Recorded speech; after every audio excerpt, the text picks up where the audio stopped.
Welcome back, guys. Good evening, guys. Good evening. Good afternoon, මචං. Good afternoon.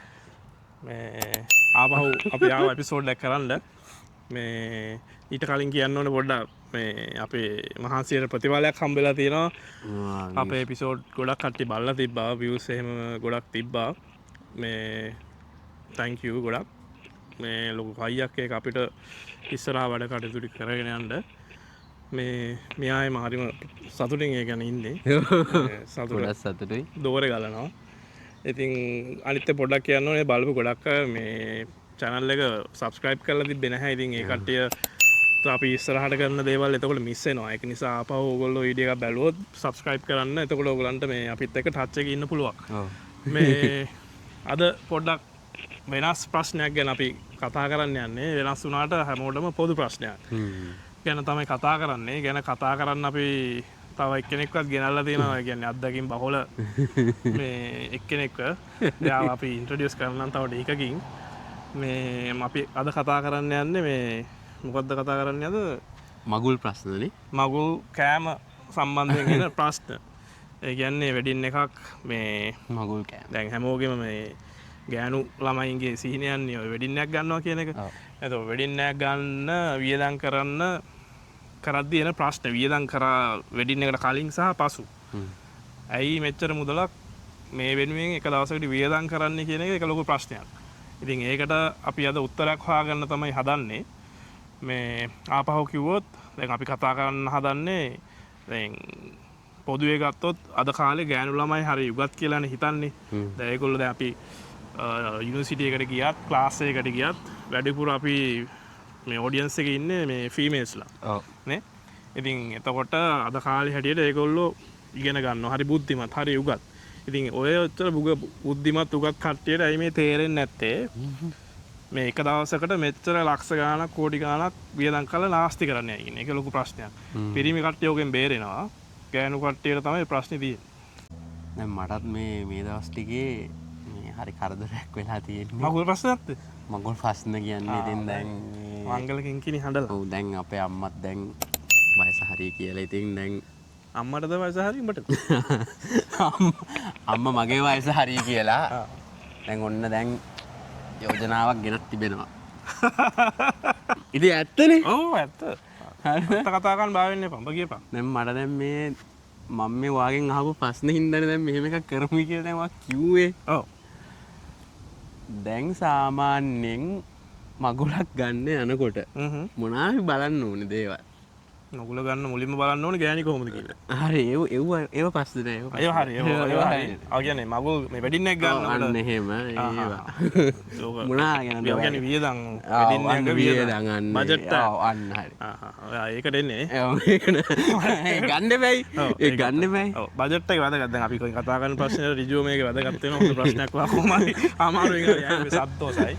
ඉතින් මේ වියදම් කියන්නේ ඉතින් දැන් වෙඩින් එක ක්ලාස් තියෙනකොට ඉතින් මුලින් ඉඳන්ම හැමදේම කරන්න බෑ. මොකද වෙඩින් කියන්නේ මේ හැමදාම නෑනේ. හැමදාම මනාලියක් වෙන්නේ නෑනේ. ඒක දවසනේ වෙන්නේ. ඉතින් ඔතන ඇඳුම් වලින් පටන් ගත්තොත් දෙන්නගෙම ඇඳුම. ගෑණිගේ සාරිය මිනිහගේ සාරමාරි කෝට් එක හරි අර උඩරට නිලම ඇඳුම හරි ඒවා. එතකොට රත්තරන් බඩු මාල මුදු පවුම ලක්ෂ 4යි ලංකාවේ. ඒ ගැන කතා නොකරමු. එතකොට ඒවා. එතකොට හොටෙල් එකක් රිසර්ව් කරන එකට වෙඩින් එක කලින් ඉඳන් ඒකට ගෙවාගෙන යන්න ඕනේ. එතකොට වෙඩින් කාඩ්. හරිද? ඊට පස්සේ වෙඩින් වගේ යන වාහන වලට ෆොටෝග්‍රැෆි ඩිෆෙන්ඩර් යන්න ඕන 5ක් විතර මගුල් ගෙදර. අඩුම මිනිමම් 5. ඔව් ගියේ නැත්නම් මගුලක් නෙමෙයි. මගුලක් නෙමෙයිනේ. මේ වීඩියෝග්‍රැෆි, ෆොටෝග්‍රැෆි, ඇල්බම්ස් වලට. ඉතින් වියදම් කියන්නේ වියදම් කියාගෙන යන්න පුළුවන් සෑහෙන. වියදම් විතරනේ තියෙන්නේ. තනිකර තියෙන වියදම් ඉතින් මම දන්නේ ඔය වියදම් අපිට වැඩි හොඳට ඒගොල්ලෝ දන්නවා වියදම් කැටගරිස් මොනවද කියලා. මම තේරෙන්නේ නැත්තේ එකම දේ අයි ඔච්චර වියදම් කරන්නේ කියලා. ඒ මල් බොකී එක උනත් වෙන ගණන්. ගණන් කියන්නේ ඉතින් අද කාලේ මොනවද ලාභ? මේ අර අපි ඉස්සෙල්ලා කියපු අර අත්දැකීම් බහුල ගොඩක් දේවල් දන්න එක්කෙනා ඇවිල්ලා ඉන්නේ දැන්. මේ එයා තමයි මේ ඉතින් අපි කතා කරගෙන හිටියේ අර ගෑනු ළමයි හිතන් ඉන්නවා කිව්වනේ මේ ගොඩක් උගත් කියලා. දැන් ඒගොල්ලෝ මේ කාලේ ගොඩක් ඉගෙන ගන්නේ. ඉතින් ඔය උගත් බුද්ධිමත් කොට්ටාසේ. ඇයි මේ එක දවසකට ඔච්චර වියදම් කරලා නැති නාස්ති කරන්නේ? අර මිනිහා අමාරුවෙන් හොයන සල්ලි ටික. මෙහෙමයි මගේ පෞද්ගලික මතය නම් ඒක මගේ දිනේනේ එතකොට ඒ යාගේ දිනේ නෙමෙයි ඒක එතකොට. ඔයාගේ විතරක් මමත් දාලේ වදින්නේ. සාමාන්‍ය ඇහැ අයිලුක් එක කියන්නේ සාමාන්‍ය බ්‍රයිට්. ඕකේ ඕකේ. එතකොට සම්පූර්ණයෙන්ම ඒකේ රෙස්පොන්සිබිලිටි එක බාරගන්නේ බ්‍රයිට්. සල්ලි නාස්ති කරන එකේ රෙස්පොන්සිබිලිටි එක. නෑ මෙහෙමයි ඉතින් සල්ලි අපි ඉස්සෙල්ලා වෙඩින් එකක් ප්ලෑන් කරනකොට අපිට බජට් එකක් තියෙන්න ඕනේ. අපි බජට් එකකට ගියොත් ඒක නාස්තියක් වෙන්නේ ඔයගොල්ලෝ සාමාන්‍ය බජට් එකක් හදන්නේ ඔයගේ යාළුවා කොච්චර වියදම් කරාද ඒකට තව ලක්ෂ 50ක් ඇඩ් කරලානේ බජට් එක හදන්නේ. නෑ මෙහෙමයි. මෙහෙමයි ඒක දෙපැත්තක් තියෙනවා දුලීප්. දැන් සමහරු ඉන්නවා රැල්ලට කරනවා. එතකොට ආහාරය වැඩිපුර ඉන්නේ එහෙම කට්ටියනේ. අරයා අපි මෙහෙම ගමුකෝ අපි දෙපැත්තම කතා කරමුකෝ. එතකොට ඒක දෙපැත්තටම යනවා. එතකොට වැරදි විදිහට හිතන් ඉන්න අය එතකොට චුට්ටක් හරි හිතන්න බලයි මේකෙන් පස්සේ. හරිද? සමහරු රැල්ලට වෙඩින් එකක් ගන්නවා. හරි අරයා කීයක් වියදම් කරලා අරයා මෙතන ගත්තා අරයා ගෝයින වේ කා එක බ්‍රයිඩල් එක ඔක්කොම බලනවා. එතකොට එයා ලක්ෂ 20ක් නා අටමතර 25කට. ඉතින් එහෙම රැල්ලකුත් ඉන්නවා. ඉතින් ඒගොල්ලන්ට මට කියන්න තියෙන්නේ බජට් එකකට ගිහිල්ලා වියදම් කරන්න ඕන තැන වියදම් කරන්න. මොනවද ඕන තැන්? ඕන තැන් කියන්නේ හරි. මම කැමති මේක මගේ පර්සනල් ඔපිනියන් එක. මම කැමති එක්සැම්පල් එකකට ගත්තොත් වෙඩින් කේක් එක. හරිද? ඒතර මට වෙඩින් කේක් එකේ මම දෙකයි බලන්නේ. එකක් ක්වොලිටි එක අනිත් එක ෆිනිෂින් එක. ඇයි වෙඩින් කේක් එක ගොඩක් වියදම් කරන්නේ නැද්ද? නෑ ක්වොලිටි එකේ නෑ බයික මොකෙක් කන්න නෑ නේ බං ෆෝම් කන්න පුළුවන් මිනිස්සුන්ට. නෑ ක්වොලිටි එකේ තියනවානේ. ක්වොලිටි එකේ රහ ඔක්කොම ඉන්ක්ලූඩඩ්. ගානේ. ගාන කීයක් ගියත් මට ප්‍රශ්නයක් නෑ මොකද ඒක ඇයි ඒකට කේක් එක කොච්චර වියදම් කරාද ඒක කන්නත් බෑ දෙන්නත් බෑ. ගොඩක් කේක් තියෙන්නේ අර ඩමි කේක්ස් නේ. එතකොට කොහොමද? I'm talking about the wedding cake. Ah, you mean that පොඩි එක? ඔව් පොඩි එක. පොඩි එක. එතකොට ඒක හැමෝගෙම අතට යනවා. අනිත් එක ඒක ඉතින් අර wow kind of a look එකකුත් එනවා. පෙන්වන්න පුළුවන්. ඔව් ඉතින් ඒ පෙන්වන්න ඕන තැන පෙන්වන්න ඕන. ඒක මම ඒක කවර් කරන්නේ වෙඩින් කේක් එක. ගන්න එතන ඔතනින් ඉන්නේ පටන් ගන්න. වෙඩින් කේක් එකට රුපියල් 1000ක් වියදම් කරනවා නම් එක්කෙනෙක්. දැන් එතන ඉන්නේ පටන් ගන්න. වෙඩින් කේක් එක මම 1000ක් වියදම් කරනවා. කාර් එකට එහෙනම් මම ලක්ෂ 10ක්වත් වියදම් කරන්න ඕනේ. එහෙමනේ හැදෙන්නේ. උතන සීමාවක් නැහැනේ. ඒකනේ ප්‍රශ්නේ. කේක් කෑල්ලෙන් තමයි ප්‍රශ්නේ පටන් ගන්න. හොඳ පොයින්ට් එකක් වගේ. නෑ මෙහෙමයි වෙඩින් කේක් එක දැන් මං ආස කරන්නේ වෙඩින් කේක්. එතකොට ඔයාලට වෙඩින් සාරිය මොකක් වුණත් කවන්නේ නැහැ. මුද්ද මොකක් වුණත් කවන්නේ නැහැ. ඔයගොල්ලෝ එහෙ බොරුනේ කියන්නේ. ඔයගොල්ලන්ට වෙඩින් කේක් එකක් ඕනේ.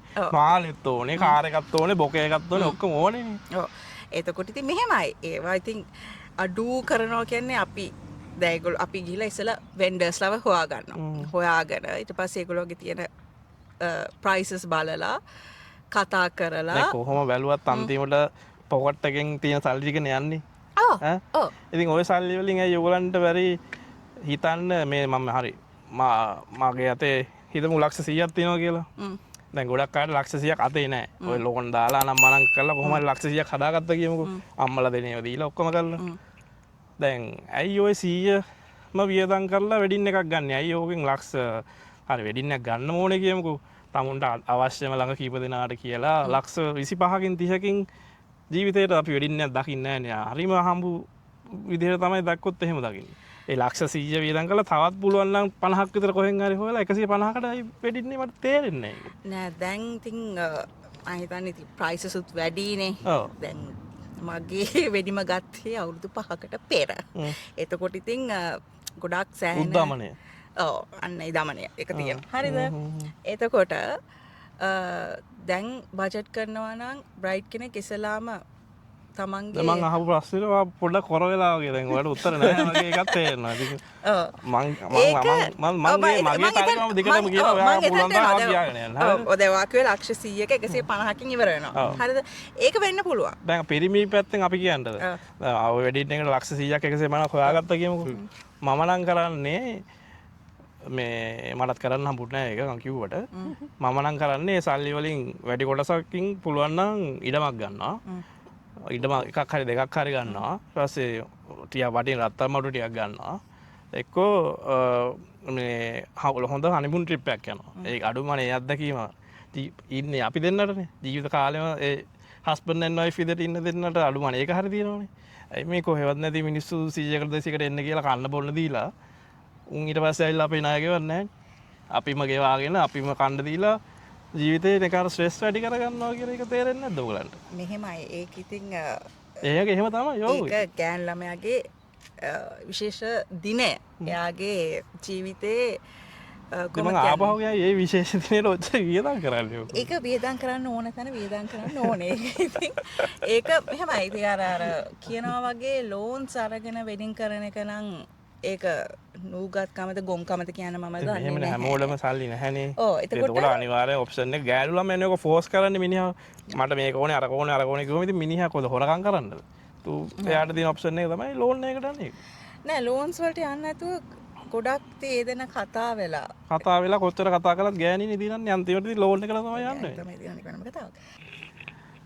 දැන් මට පොඩි ප්‍රශ්නයක් තියෙනවා. හරිද? දැන් අපි මෙහෙ තියෙන වෙඩින් ඔස්ට්‍රේලියාවේ වෙඩින් අපි දකිනවනේ. හරි සරලයි. සාමාන්‍යයෙන් ශ්‍රී ලංකාවකට සාපේක්ෂව සරලයි. ඔව් 50 දෙනෙක් ඉන්න වෙඩින් තියෙනවා. හරිද? ඊට පස්සේ 100ක් ඉන්න වෙඩින් තියෙනවා. දැන් අපි වැඩ කරන හොටෙල් එකේ වුණත් එහෙම ලොකුවට 400ක් 500ක් එන වෙඩින් එකක් මම නම් දැකලා නැහැ. හරිද? ඇයි ලංකාවේ මිනිස්සුන්ට ඒ වගේ සරලව ගන්න බැරි? තව දෙයක් තියෙනවා නේ. ඒ මිනිස්සුන්ගේ ඩෙකරේෂන් උනොත් හරි සරලයි. ප්‍රශ්නේ එක ආද? ඔව් එක ආ වගේ. හරිද? ඩෙකරේෂන් උනොත් හරි සරලයි. හරිද? විනාඩි ගානක් යන්නේ කවුරුදෝ වන් දෙකෙක් එනවා සෙට් කරනවා යනවා. ඊට පස්සේ මෙහෙමයි නැචරල් ඒවා ආටිෆිෂල් ඒවා එහෙම කැටගරිස් තියෙනවා. මං කියන්නේ මොක වුණත් සල්ලයි. ඊට පස්සේ අපි ඔය වෙඩින් කාර් එකක් එහෙම දකින්නෙත් නෑ සෙරමනි එකක. ඇයි ලංකාවේ එහෙම කරන්න බැරි? එහෙම කරන්න බැරි එක හේතුවක් ලංකාවේ කල්චර් එකයි මෙහි කල්චර් එකයි වෙනස් නේ. දැන් ලංකාවේ අල්ලපු ගෙදරට කියලා ඊට පස්සේ අල්ලපු ගෙදරට ඊළඟට එහා පැත්ත ගෙදරට කිව්ව නැත්තම් ප්‍රශ්න තරහ වෙනවනේ. එතකොට මෙහි එහෙම නැහැනේ බං. මෙහි ජීවත් වෙන විදිහ හරි වෙනස්. ඒ කියන්නේ මිනිස්සු ඒ වගේ උත්සවයකට විතරයි එකතු වෙන්නේ. එතකොට උඹේ අල්ලපු ගෙදරට කිව්වත් ඊළඟ එහා පැත්තේ ගෙදර මිනිහා දන්නේ නැහැ උඹට වෙඩින්නේ කිව්වා කියලා. අර ඕපදූප කතා වෙන අනම්මනම් අඩුයිනේ. ඉතින් එතකොට ඒ ප්‍රශ්නෙට මූලික හේතුව මිනිස්සුන්ගේ ඇටිටියුඩ් මං හිතන්නේ. මේ කල්චර් එක වෙනස්. අනිත් එක ඔය ඩෙකරේෂන්ස් ඔය කාස් ගැන කතා කරාම ඒකත් කල්චර් එක තමයි මං හිතන්නේ. දැන් මෙහෙ ඩෙකරේෂන්ස් අර හරි සරල වුණාට දැන් වියදම පැත්තෙන් බැලුවොත් ඩොලර් එක 200න් වැඩි කරලා ගත්තොත් ඒ වියදම පොඩ්ඩක් ඒ ගානටම එනවා. අර සිම්පල් වුණාට ඒ අර ඩොලර් වැලියු එකත් එක්ක බලද්දි ඒක එහෙමයි. ඒ වුණාට මෙහෙ වෙඩින්ග්ස් ඇත්තටම අර කිව්වා වගේ සාපේක්ෂව හරි සරලයි. ඒක මේ cost effective compared to Sri Lankan weddings. ඒක වාහන ගැන කිව්වොත් නම් ඉතින් මෙහෙ හැමෝටම සාමාන්‍යයෙන් හොඳ වාහනයක් තියෙනවනේ. ඔය ගණන් ගන්න නෑනේ. ලංකාවේ මිනිස්සුන්ටනේ අර කාර් එකක් කියන එක අර ලක්ෂරි මේ නීඩ් එකක් කියලා තියෙන්නේ. මට මෙහෙ මිනිස්සුන්ට කාර් එකක් කියන එක හරි සාමාන්‍යයි. මම හිතන විදියට. මට ඒක කොපි පේස්ට් කරන්නම්. ඒක තමයි මලත් උත්තරේ දෙන්න තියෙන්නේ. දැන් මට තියෙන ප්‍රශ්නේ තමයි දැන් අපි මොනවා හරි කරලා අන්තිමට එක්ස්පෙන්සිව් වෙඩින් එකක් ගන්නවා. එක්කෝ අපි ගොඩක් දේවල් හිතලා බලලා නිකන් සරල වෙඩින් එකක් ගන්නවා. ඔය දෙක කොහොමද අපේ අනාගත මැරේජ් ලයිෆ් එකට බලපාන්නේ? මොකක් හරි අයිඩියා එකක් තියෙනවද ඔයාලට? ඔව් දැන් මේ පාලහපු ප්‍රශ්නෙට උත්තරය දෙන්නේ ඇත්තටම පෞල් ජීවිතයට එක ලොකු බලපෑමක් තියෙනවා.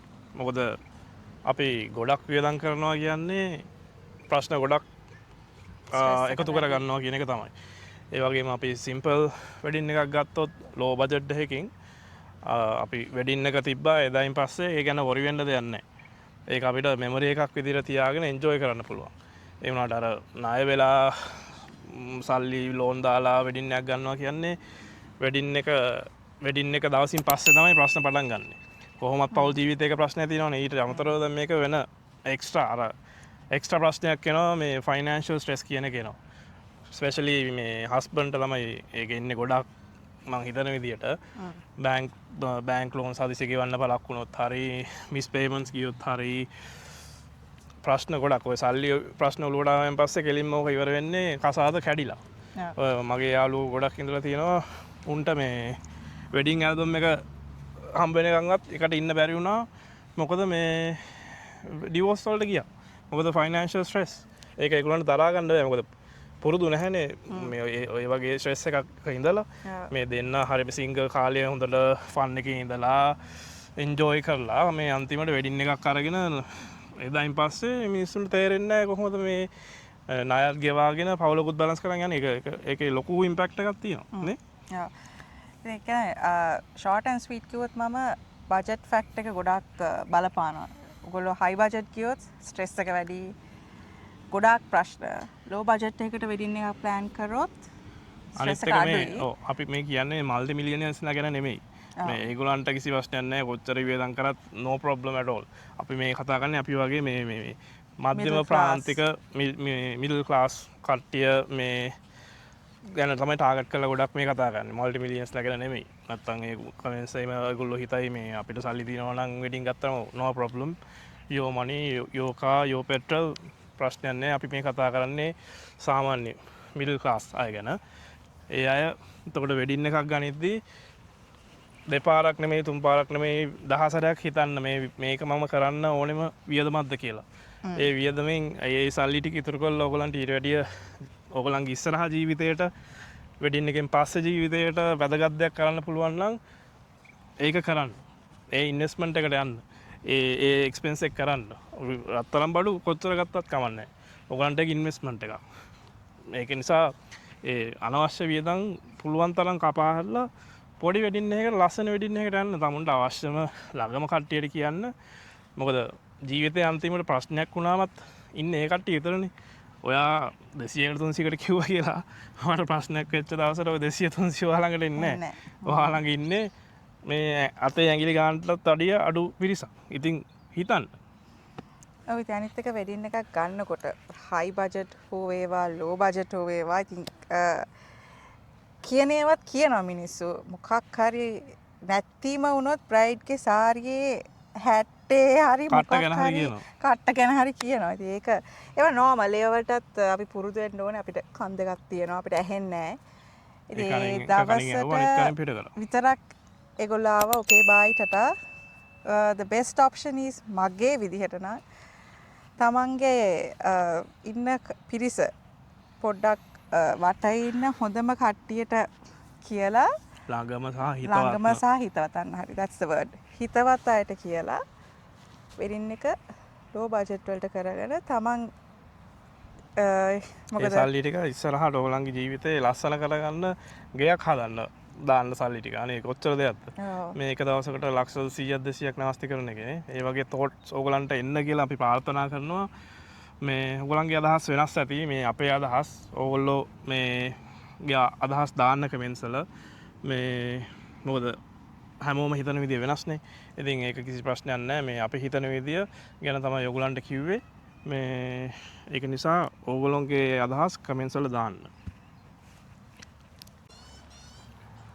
මේ අද අපි වීඩියෝ එක දිගටම කතා කරේ මේ වෙඩින් සම්බන්ධව තියෙන මේ වියදම් සම්බන්ධයෙන් සහ කොහොමද මේ කොස්ට් එෆිෂන්ට් විදියට වෙඩින් එකක් ගන්න ඕනේ කියලා. මේ අපි හැමතිස්සෙම මෙහෙම කරනවා. මේ සමයකට මැස්සෝ ඉන්නවා. කලින් වීඩියෝ එකෙත් මට කියන්න බැරුණා මේ කීප දෙනෙක් ඇහුව නිසා කිව්වේ. මේ ඉතින් මේ අද අලුතෙන් ආපු මේ එක්කෙනත් පටන් ගත්ත විදිය නෙමෙයි ඉවර වුණේ. ඒගොල්ලන්ට තේරෙන්නේ නැති වීඩියෝ එක දිගටම බැලුවා නම්. මේ ඔයාලත් ස්තුතියි අපිත් එක්ක අද එකතු වුණාට. ඉස්සරහටත් මේ අපි හිතනවා අපිත් එක්ක එකතු වෙයි. ඕගොල්ලන්ගේ පැත්ත බැලන්ස් කරන්න කියලා. අනිවාර්යෙන්. පාල මොකද ඔයාලට කියන්න තියෙන්නේ? හොඳයි ඉතින් බලමු ඉස්සරහට මොකද වෙන්නේ කියලා. Thank you මටත් ඉන්වයිට් කරාට. No problem. Sure thing. අපේ ප්‍රශ්න channel එක subscribe කරන්න, like කරන්න, comment කරන්න. අපි ගිහලා එන්නම් ඊළඟ වීඩියෝ එකෙන් හම්බෙමු. ජය වේවා බුත්සන්නයි. අයිබෝවන්. ශිවාංග වෙඩින් වලට මම දන්නේ මෙච්චර මොකටද වියදම් ගන්න කියලා. එසේ මෙසේ සල්ලියද? අයියෝ. උඹ පැද්දි එන්නේ බං නිකන් අර. වියදම් කියලා නම් කොච්චර වියදම් කරනවද? ලක්ෂ ගනම් කෝඩි ගන්න සල්ලි තියෙන මිනිස්සු අන්දමින්නේ බං කොහොම කරන්නේ ඔය සමහර මේ 150 ඩිස්කවුන්ට් හම්බුනොත් ලක්ෂ 100ක් 200ක් දෙන්න ඩිස්කවුන්ට් එක වැරදි පැත්ත බං නැත්නම් මම කියන්නද ප්‍රශ්නේ ප්‍රශ්නෙත් කියලා උත්තරෙත් කියන්න තුමා හා ඒ වැඩි එහෙට යන්න එපා ඔයා ඉන්න අපිත් එක්ක එහෙම බෑ එහෙම බැයිද දැන් මම ඒවා කියන්න එපා දැන් මේක යනවා ඔෂ් ළමන්න